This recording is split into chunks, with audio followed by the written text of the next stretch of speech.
আমরা নবীন, আমরা তরুণ, আমরা জাতি, ভবিষ্যৎ দেশ ও জাতি সেবাই হবে আমাদের জীবনে শপথ। সুপ্রিয় শিক্ষার্থীরা, আশা করি তোমরা সকলেই ভালো আছো। Majid Joina foundation school and college কর্তৃক আয়োজিত আজকের এই অনলাইন ক্লাসে তোমাদের সবাইকে স্বাগতম জানাচ্ছি। আমি শেখর বিশ্বাস, প্রভাষক, গণিত বিভাগ, Majid Joina foundation school and college Shariatpur.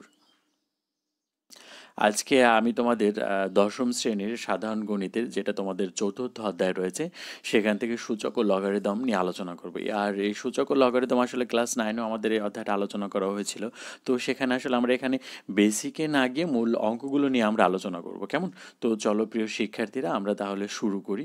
তো দেখো, এই অধ্যায়টা পড়ে তোমরা যে জিনিসগুলো শিখতে পারবা সেটা হচ্ছে যে মূলদ, সূচক এগুলো ব্যাখ্যা করতে পারবা, ধনাত্মক পূর্ণসাংখ্যিক সূচক, শূন্য ও ঋণাত্মক পূর্ণসাংখ্যিক সূচক ব্যাখ্যা ও তার প্রয়োগ করতে পারবা, সূচকের নিয়মাবলী বর্ণনা ও তার প্রয়োগ করতে সমস্যা সমাধান করতে পারবে, এনতম মূল ও মূলদ ভগ্নাংশ সূচক ব্যাখ্যা করতে পারবে এবং এনতম মূলকে সূচক আকারে প্রকাশ করতে পারবে, লগারিদম ব্যাখ্যা করতে পারবে, লগারিদমের সূত্রাবলী প্রমাণ ও প্রয়োগ করতে পারবে, সাধারণ লগারিদম ও স্বাভাবিক লগারিদম ব্যাখ্যা করতে পারবে, কেমন? আচ্ছা দেখো, তাহলে প্রথম যে অধ্যায়টা আমাদের রয়েছে সেটা হচ্ছে আমাদের সূচক। আর সূচক কাকে বলে এটা আমরা আসলে জানি যে কোনো সংখ্যাকে সেই সংখ্যা দিয়ে বারবার গুণ করা হলে যতবার গুণ করা হয় ততকে ওই সংখ্যার সূচক শক্তি বা ঘাত বলা হয়, ইংরেজিতে যাকে ইন্ডেক্স বা পাওয়ার বা এক্সপোনেন্ট বলা হয়, কেমন? আচ্ছা দেখো, তো এই সূচক করতে আমাদের যে সূত্রগুলো একটু দরকার হবে সেগুলো হচ্ছে, দেখো এখানে কয়েকটা সূত্র দেয়া আছে, যেটা যে a to the power m into a to the power n equal to কী হবে, a to the power m plus 1, মানে ভিত্তি এক থাকলে গুণের ক্ষেত্রে পাওয়ারগুলো আমাদের কি হয়ে যাবে, যোগ হয়ে যাবে।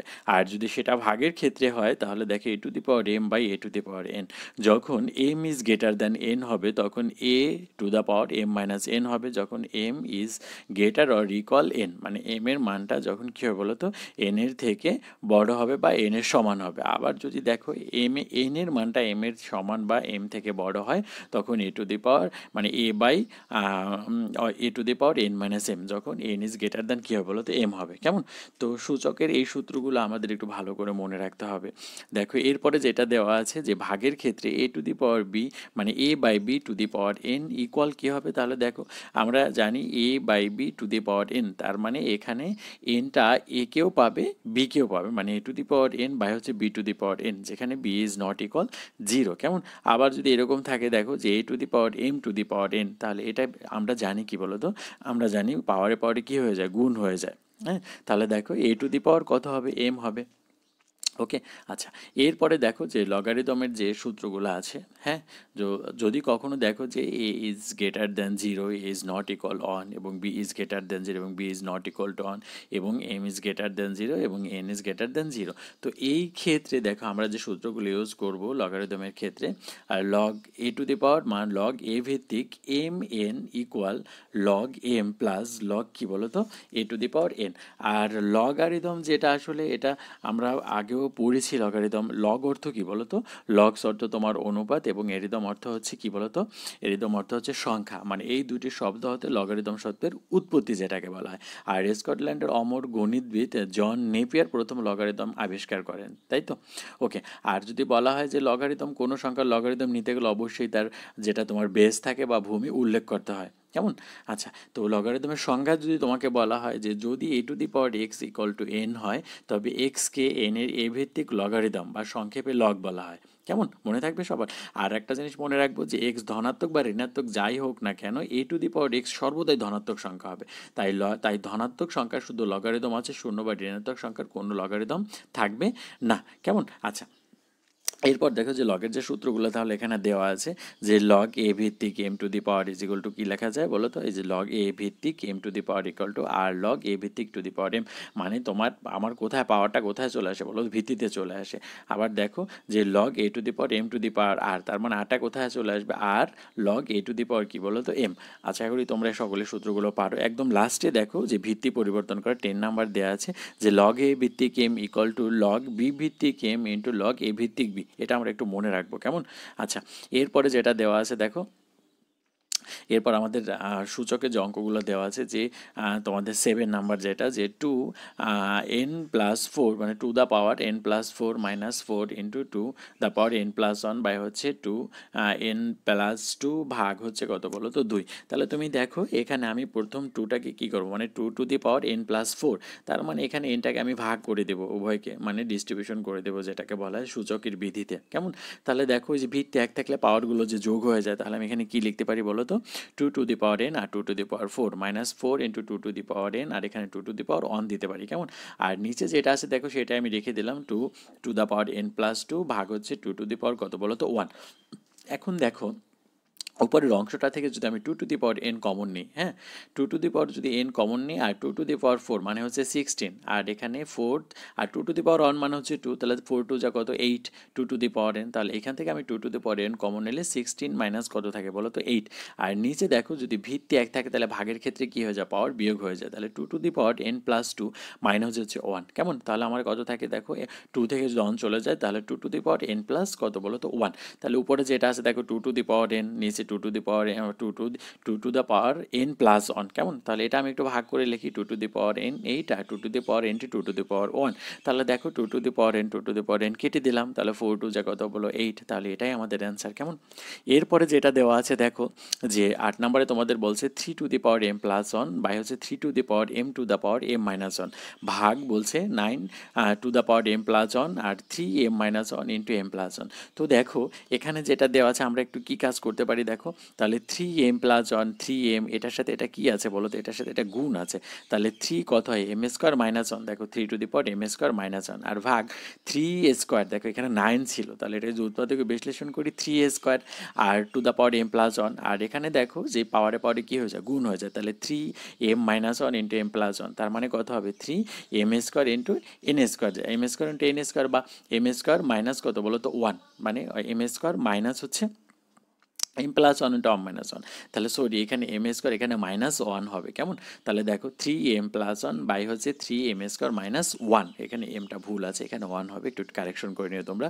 ভাগ হচ্ছে এখানে কত থাকে 3m টু দি পাওয়ার 1 না m+1 m-1। কেমন? তাহলে দেখো এখানে ভাগ আছে তাহলে 3 পাওয়ারে পরে গুণ হয়ে যায়, তাহলে 2m+2 আর এখানে থাকে 3a+b ইন্টু a-b মানে m²-1। এটাকে যদি দেখো আমি একটু ক্যালকুলেশন করি, এখানে ভাগ আছে ভাগটা যদি একটু ইনভার্স করে দিই উল্টে দিই তাহলে আমার কি দাঁড়ায় দেখো ক্যালকুলেশন করলে আমার আসে 3m+n, এটা যদি আমি গুণ করি এটার সাথে তাহলে 3m+n plus m²-1 minus m² plus m minus 2m minus 2, মানে ভিত্তি একটাকে পাওয়ারগুলো কি করে দিলাম বলো তো যোগ করে দিলাম। কেমন? তাহলে 3 to the power 2m minus 2m minus 2, তাহলে তুমি দেখো 2m কেটে গেল আর 3 ইনভার্স মানে কি 1/m, তাহলে 3 মাইনাস 2 যেটা, হ্যাঁ তাহলে আমার কত হবে বলো তো 1/3² মানে 1/3² মানে হচ্ছে 9, এটাই আমাদের অ্যান্সার। কেমন?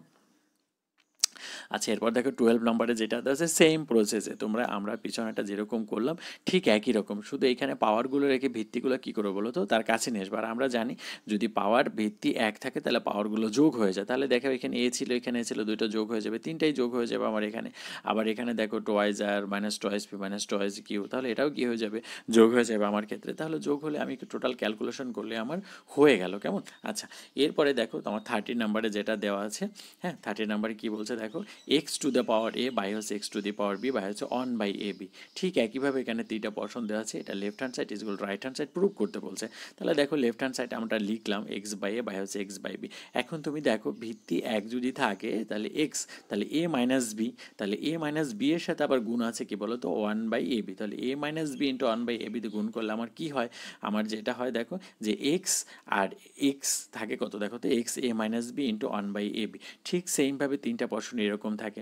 এবার দেখো এটার সাথে 1/b গুণ আকারে আছে। কেমন? তাহলে এটা আমি কিভাবে লিখতে পারি দেখো, এটা লিখতে পারি x to the power a minus b by হচ্ছে ab, আর এটা লিখতে পারি x to the power b minus c by bc আর x to the power c minus a by হচ্ছে ca।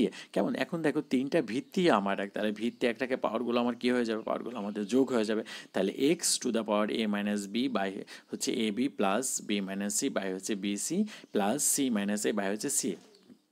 এবার যদি দেখো A B B C C যদি এটার এলসিএম করি তাহলে লসাগুটা কত হবে বলো তো? লসাগুটা হচ্ছে এ বি সি। তাহলে দেখো এখানে এ বি সি হলে যদি এখান থেকে কাটাকাটি করি ক্যালকুলেশন করি তাহলে x to the power zero by a b c. আর জিরোকে কোনো কিছু দ্বারা যদি a b c to the power zero মানে কি বলো তো? এটার মান হচ্ছে জিরো, মানে জিরোকে কোনো কিছু দ্বারা ভাগ করলে সেটার ভ্যালুটা জিরোই আসে। আর x to the power zero মানে তার মানটা কত বলো তো? ওয়ান। তাহলে এটাই আমাদের রাইট হ্যান্ড সাইড। আচ্ছা, এরপরে দেখো 14 নাম্বার সেম দিস প্রসেস আমরা করতে পারবো। দেখো একই রকম, শুধু আমরা কি করবো বলো তো? এভাবে এই মাত্র যেটা করলাম ঠিক একই রকম সেম দিস প্রসেস আমরা করব। তাহলে এর পরেরটা দেখো 15 নাম্বার কি আছে? 15 নাম্বার একই রকম, তাহলে আমি একটু বলে দিই। দেখো তাহলে x to the power p by x to the power q. তাহলে ভিত্তিটি এক রেখে x to the power p minus q, আর উপরে যেটা গুণ আছে সেটা গুণাকারে থেকে গেল। তাহলে তিনটা পর্শনে আমি একই কাজ করব। তাহলে দেখো লেফট হ্যান্ড সাইড আমি সেটাই করলাম। এবার x to the power p minus q এর সাথে গুণ আছে পি প্লাস কিউ মাইনাস কি বলো তো? আর আমি সেই প্রত্যেকটা দেখো p minus q into p plus আর মাইনাস কিউ, তাহলে এই পর্শনটার মধ্যে এই পর্শনটাও করব, এটাও করব। এবার আমরা কি জানি? দেখো x to the power p minus q আর পি প্লাস কিউ, হ্যাঁ, আবার মাইনাস আর ইন্টু পি মাইনাস কিউ। এইটা আমি কেন লিখলাম? দেখো যে পি মাইনাস কিউ আছে আর এখানে পি প্লাস কিউ মাইনাস আর আছে, এই দুইটাই এটার সাথে গুণাকারে আছে। তাহলে আমি যদি এ প্লাস বি ইন্টু এ মাইনাস বি ফর্মেটে রাখতে চাই আর মাইনাস আর কেও যদি আমি পি মাইনাস কিউ দ্বারা গুণ করে দিই, তাহলে আমার পক্ষে একটু সুবিধার সূত্র অ্যাপ্লাই করতে। ঠিক সেম কাজটি আমরা প্রথম, দ্বিতীয় এবং তৃতীয়টার ক্ষেত্রে করেছি। দেখো এরপর তাহলে আমি কি লেখা যায়? দেখো তাহলে p plus q into p minus q p square minus q square, আর আর দ্বারা যদি পি মাইনাস কিউকে গুণ করে দিই তাহলে পি আর প্লাস কি বলো তো? Q R. তাহলে এইটা যেটা করলাম এইটাও সেম প্রসেস, এটাও সেম প্রসেস। এবার ভিত্তি এক রেখে পাওয়ারগুলো আমরা কী করে দেবো বলো তো? পাওয়ারগুলো আমরা যোগ করে দেবো। তাহলে পাওয়ারগুলো যোগ করে দেখলো প্রত্যেকটা পাওয়ার কেটে যায়, তাহলে x to the power zero, তার মানে x to the power zero মানে সেটার ভ্যালুটা আছে আমার ওয়ান। তাহলে এটাই আমাদের রাইট হ্যান্ড সাইড। এরপর দেখো আমরা একটু লগারিদমে চলে যাই। তো লগারিদমে কি দেওয়া আছে? দেখো যে লগ 3 ভিত্তিক 80 অন। তাহলে লগ 3 ভিত্তিক 80 অন, তাহলে 80 অনকে যদি আমি মৌলিক উৎপাদকে বিশ্লেষণ করি সব থেকে ছোট সংখ্যা দ্বারা, তাহলে 3 টু দি পাওয়ার 4। তার মানে দেখো আমরা সূত্রটা কিন্তু জানতাম, আমরা জানতাম পাওয়ারটা কোথায় চলে আসবে বলো তো? পাওয়ারটা সামনে চলে আসে। এটা কোন সূত্র ছিল আমাদের বলো তো? আমাদের ছিল লগ এ ভিত্তিক এম টু দি পাওয়ার আর যদি হয় তাহলে আমরা কি লিখতে পারি? আর লগ এ ভিত্তিক কত টু দ্য পাওয়ার এম। কেমন? তাহলে 3 টু দি পাওয়ার 4 মানে 4 সামনে চলে আসবে। তাহলে দেখো আবার আমরা কি জানি? লগ এ ভিত্তিক এ ইকুয়াল হচ্ছে 1, তার মানে লগ 3 ভিত্তিক 3 এর ভ্যালুটা কত? 1। তার মানে এটা আমাদের কত? 4 অন মাল্টিপ্লাই করলে 1, এটাই আমাদের অ্যান্সার। তাহলে দেখো লগ 5 ভিত্তিক 3 রুট কত বলো তো? 5। এবার দেখো তো তাহলে এই ঘনমূলটাকে যদি আমি ভাঙাই তাহলে 5 1 বাই কত বলো তো? থার্ড। তাহলে 1 বাই থার্ডটাকে এই পাওয়ারটাকে আমরা ভিত্তিতে নিয়ে আসতে পারি। তাহলে 1 বাই থার্ড লগ 5 ভিত্তিক কত? 5। আর লগ 5 ভিত্তিক মানে কত? 5 ভিত্তিক 5 মানে 1। তাহলে 1 বাই থার্ড এটাই আমাদের অ্যান্সার। তাহলে দেখি এই গ নাম্বারটাও সেম দিস প্রসেসে। এবার লগ দেখো এটার ভিত্তিক আছে 2 রুট 5 টু দ্য পাওয়ার 400। তার মানে লগ 2 রুট 5 যদি ভিত্তিক হয় এটা 400, তার আমার এনি হাউ আমাকে এই 2 রুট 5 এটাই আমার পাওয়ার বানাতে হবে। তাহলে দেখো আমি যদি 20 স্কোয়ার করি তাহলে 400 হয়, আবার 20কে যদি মৌলিক উৎপাদকে বিশ্লেষণ করি তাহলে 2 ইন্টু 2 ইন্টু 5 হয়। এবার দেখো এখানে যদি আমি এটাকে বর্গমূল করি 2 রুট 5 হোল স্কোয়ার করতাম, তাহলে 2 রুট 5 হোল স্কোয়ার মানে কি বলো তো? 2 রুট 5 হোল স্কোয়ার মানে হচ্ছে 20, মানে 2 দুগুণ 4, 5 রুট যা কত বলো তো? 4 5 20।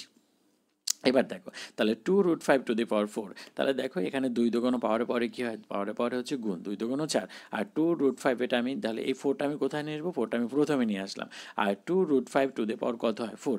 তাহলে এখানে থাকে দেখো 2 রুট 5 এটার ভিত্তি 2 রুট 5 মানে লগ এ ভিত্তিক এ ইকুয়াল 1। তাহলে লগ 2 রুট 5 ভিত্তিক 2 রুট 5 ইকুয়াল টু কত লিখতে পারি? 1। তাহলে 4 ইন্টু 1 সমান 4, এটাই আমাদের অ্যান্সার। কেমন? এরপর দেখো যেটা সরল দেওয়া আছে তোমাদের, সরলটার ক্ষেত্রে আমরা কি করব? দেখো আমরা প্রত্যেকটাকে ভাঙাবো। এখানে 7 বাই কি দেওয়া আছে দেখো যে 7 লগ 10 ভিত্তিক 10 বাই 9 মাইনাস 2 লগ 10 ভিত্তিক 25 বাই 24 প্লাস 3 লগ 10 ভিত্তিক 81 বাই 80। এবার দেখো তাহলে আমি কি করব? লগ 10 ভিত্তিক 10 বাই 9 ভাগ বিয়োগ থাকলে কি হয়? গুণের ক্ষেত্রে বলো তো? সূচকের ক্ষেত্রে ভাগ হয় আর যোগের ক্ষেত্রে গুণ হয়। তাহলে 25 বাই 24 এটাও স্কোয়ার করে দিলাম, 81 বাই 83 এটাও আমি কি করে দিলাম বলো তো? কিউব করে দিলাম। জাস্ট এখানে আমি প্লাস আর মাইনাসটাকে একটু কনভার্ট করে দিলাম। তাহলে দেখো 10 বাই 7 24 বাই 27 প্রত্যেকটা দেখো লগ 10 ছিল, হ্যাঁ, তাহলে লগ 10 আমি কমন নিয়ে নিলাম। এবার এটাকে আমি ভাঙাবো, দেখো 2 5 যা 10, 3 a স্কোয়ার হচ্ছে 9, ঠিক একইভাবে আর 3 8 যা হচ্ছে 24, তা আবার 8কে হয় 2 কিউব ইন্টু হচ্ছে 3 আর 5 স্কোয়ার 25, 3 টু দি পাওয়ার 4 হয় 81 আর 2 টু দি পাওয়ার 4 ইন্টু 5, তার মানে কথা বলো তো 580, মানে 2 টু দি 4 2 টু দি 4 হয় তোমার কত বলো তো 16। তাহলে দেখো এখানে আমার কি রাখবো, এখানে 7টা সবার সাথে গুণ আকার আছে আর প্রত্যেকটার সাথে একটা কি আছে বলো তো, পাওয়ার 1 আছে। তাহলে 2 টু দি পাওয়ার 7, 5 টু দি পাওয়ার 6, ঠিক সেম দিস প্রসেসে 2 to the power 6 into 3 a square, ঠিক একইভাবে তাহলে পাওয়ারে পরে গুণ হয় 3 4 যা 12, ঠিক নিচে আমি সেম কাজটা করলাম। এবার দেখো তাহলে 2 ভিত্তি একটাকে পাওয়ার কি হয়ে যাবে যোগ, তাহলে 2 ইন্টু 7 প্লাস 6, মানে আবার দেখো এখানে 12 আছে মাইনাস ভিত্তি, তাহলে আমার পাওয়ারটা কোথায় উপরে চলে আসবে, তাহলে 2 7 প্লাস 6 মাইনাস 12, ঠিক সেম দিস প্রসেসে 3 এর ক্ষেত্রে 2 প্লাস 12 মাইনাস হচ্ছে 14, 5 এর ক্ষেত্রে 5 two the power 7 minus 4 minus 3, এটা ক্যালকুলেশন করলে যেটা আসে দেখো, তাহলে আমার কত আসে 2 to the power 1 into 3 to the power 0 into 5 to the power 0, আর 3 টু দি পাওয়ার 0 মানে n টু দি পাওয়ার 0, যেখানে n বিলংস টু স্বাভাবিক সংখ্যা, ধনাত্মক পূর্ণ সংখ্যা, তাহলে এটার ভ্যালুটা আমার অন হয়, তাহলে লগ কত বলতো 10 ভিত্তিক 2, এটাই হচ্ছে আমাদের অ্যান্সার। কেমন, তো দেখো এটাও ঠিক সেম প্রসেস, এটা ঘনমূলটাকে আমি কি করে দেবো বলো তো, যে লগ 7 ভিত্তিক 7 1/5 ইন্টু 1/7 স্কোয়ার, এখানে লগ 3 ভিত্তিক 3 1/3, হ্যাঁ লগ 4 ভিত্তিক 4 1 কত বলো তো 2, তাহলে এটাকে দেখো ভিত্তি একটাকে পাওয়ার আমার কি হয়ে যাবে, যোগ হয়ে যাবে, তাহলে লগ 1/5 প্লাস 1/2, ঠিক সেম দিস প্রসেসে 3 1/3 আর 4 হাফ, তাহলে দেখো এটাকে আমি কি করতে পারি, এই পাওয়ারটাকে আমি ভিত্তিতে নিয়ে আসতে পারি 1/5 প্লাস 1/2 লগ 7 ভিত্তিক 7 1/3 লগ 3 ভিত্তিক 3 আর 1/2 লগ 4 ভিত্তিক 4, এটাকে ক্যালকুলেশন করলে যেটা হয় দেখো, এটাকে ক্যালকুলেশন করলে 1/5 প্লাস 1/4 ইন্টু 1, কারণ লগ এ ভিত্তিক এ ইকুয়াল 1, ভ্যালুটা বসিয়ে দিলাম। এবার যদি আমি এখান থেকে এলসিএম করি, এলসিএম হচ্ছে 30, ক্যালকুলেশন করলে 26/30, এখানে যদি আমি 2 দ্বারা ডিভাইডেড করি 13, 2 13 যা হচ্ছে 16 আর 2 15 যা হচ্ছে 13, তাহলে এটাই আমাদের অ্যান্সার। কেমন, এরপরে দেখো তোমাদের যে বাড়ির কাজটা আমি দিয়েছি, এখানে গ নাম্বার যে সৃজনশীলটা ছিল সেটার আমি এখানে একটু বুঝিয়ে দিই। তো দেখো দেওয়া আছে x = 2, y = 3 এবং z = 5, তাহলে দেখো এই অঙ্কটাকে আমি প্রথমে ভ্যালুগুলো বসিয়ে দিলাম, হ্যাঁ জাস্ট প্রত্যেকের মানগুলো আমি বসিয়ে দিই, মান বসিয়ে দিয়ে আমি যেটা করব দেখো, তাহলে 3 কিউব এটাকে কি লেখা যায়, আর রুট ওভার মানে হচ্ছে কি বলো তো 1/2 প্লাস 3 লগ 4, এটাকে আমি এটা কনভার্ট করলাম 3/2 লগ, এটা কত 5 2 যা 10। এবার দেখো এখানে তাহলে পাওয়ারে পাওয়ারে গুণ হয়, তাহলে লগ 3 ভিত্তিক 3/2 প্লাস হাফ যদি এখানে চলে আসে, তাহলে 3/2 লগ 4 আর 3/2 লগ এখানে 10, আর নিচে যেটা দেওয়া আছে দেখো মাইনাস থাকলে কি হয় ভাগ, মানে লগ 6 হচ্ছে কত বলো তো 5। এবার দেখো আমি পাওয়ারটা সামনে নিয়ে আসি 3/2 লগ 3, 3/2 লগ 4 আর 3/2 লগ 10। এখন দেখো আমি যদি 3/2 লগ কমন নিই এখানে, তাহলে এটা গুণ, এটা হয়ে যাবে যোগ, তাহলে এটা হয়ে যাবে গুণ, এটা বিয়োগ, এটা হচ্ছে ভাগ, তাহলে সেম কাজটা আমি এখানে করেছি। দেখো এরপরে যেটা দেখা আছে 3/2 লগ, তাহলে দেখো 12 প্লাস কত বলো তো 10, কেমন, তাহলে দেখো 12 ভাগ 10, কেমন, তাহলে 3/2 লগ 12 কত 10, তার মানে নিচে আছে লগ 6/5, তাহলে আমি এটাকে দেখো 12/10, এটা 2 দ্বারা কাটাকাটি করি আমি, 6 2 যা 12 আর 5 2 যা 10, তার মানে এখানে কত থাকে দেখো, তাহলে লগ 6/5, নিচে আছে লগ 6/5, দুটো কেটে দিলে 3/2, তাহলে দেখো লগ 3/2 লগ 3/3, কেন বলো তো, কারণ লগ এ ভিত্তিক কে ইকুয়াল আমার কি লেখা যায় 1 লেখা যায়, কারণ এখানে আমার কি আনতে হবে বলো তো, এখানে আমাকে তোমার প্রুভ করতে হবে লগ ওয়াই ভিত্তিক ওয়াই কিউব যেটা, হ্যাঁ তাহলে দেখো লগ 3 আর এখানে 3 2 কত হয় বলো 3/2, তাহলে লগ দেখো 3 আর 3 টু দ্য পাওয়ার দিয়ে হাফ মানে কি আমি এটাকে রুটে কনভার্ট করতে পারি, তাহলে এটাকে রুটে কনভার্ট করে দিলাম, আর 3 = কি দেওয়া আছে ওয়াই, আর এখানে 3 = কি দেওয়া আছে বলো তো ওয়াই, তার মানে ওয়াই কিউব, এটাই আমাদের রাইট অ্যান্সার। আশা করি তোমরা সকলেই বুঝতে পেরেছো। তো প্রিয় শিক্ষার্থীরা, আমি তোমাদের একটা বাসার কাজ দিয়ে দিচ্ছি, হোমওয়ার্ক দিয়ে দিচ্ছি, এটা তোমাদের দেখো বইয়ের 5 নম্বর সৃজনশীলটা যেটা তোমাদের অনুশীলনীতে দেওয়া আছে, কেমন, তো এটা বাসায় সবাই প্র্যাকটিস করবে, এটা মোস্ট ইম্পর্ট্যান্ট একটা অঙ্ক, হ্যাঁ। তো সবাইকে অনেক অনেক ধন্যবাদ জানিয়ে আজকের ক্লাস আমি এখানেই শেষ করছি। সবাই আমরা ভালো থাকবো, সুস্থ থাকবো, কেমন, এবং বাসাতে থাকবো। সবাইকে অনেক অনেক ধন্যবাদ।